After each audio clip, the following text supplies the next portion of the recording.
முருகர் தமிழர்களின் மூலத் தெய்வம் என்றும் தமிழ் கடவுள் என்றும் போற்றப்படுகிறார். சங்க இலக்கியங்களில் அவர் சேயோன் என அழைக்கப்படுகிறார். குறிஞ்சி நிலத்தின் தெய்வமாகவும் முருகர் வழிபடப்பட்டார். பிறப்பு வரலாறு அசுரர்களின் கொடுமையை அழிக்க சிவபெருமானின் சக்தியிலிருந்து 6 தீப்பொறிகள் தோன்றின. அவை 6 கார்த்திகை நட்சத்திர பெண்கள் வளர்த்ததால் அவர் கார்த்திகேயன் என அழைக்கப்பட்டார்.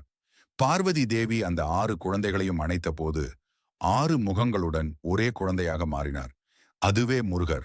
அசுரர்களுடன் போர் முருகர் சூரபத்மன், தாரகாசுரன், சிங்கமுகன் போன்ற அசுரர்களை அழிக்க அவதரித்தார். சூரபத்மனை அழித்த பின் அவன் மயில் மற்றும் சேவல் வடிவம் எடுத்தான்.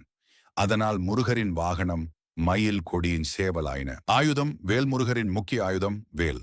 இந்த வேல் பார்வதி தேவி வழங்கியது. வேல் சமம் ஞானம், தீமை அழிப்பு, உண்மை. திருமணங்கள் வள்ளி, வேடர் குல பெண், இயற்கை காதல்.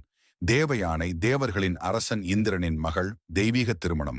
இரு திருமணங்களும் மனித வாழ்வின் 2 பாதைகளை குறிக்கின்றன. ஆசை மற்றும் காதல், கடமை என் தர்மம். 6 படை வீடுகள் முருகரின் 6 முக்கிய திருத்தலங்கள். திருப்பரங்குன்றம், திருச்செந்தூர், பழனி, சுவாமிமலை, திருத்தணி, பழமுதிர் சோலை. இவை அனைத்தும் தமிழ்நாட்டில் இருப்பது முருகரின் தமிழ் அடையாளத்தை வலியுறுத்துகிறது.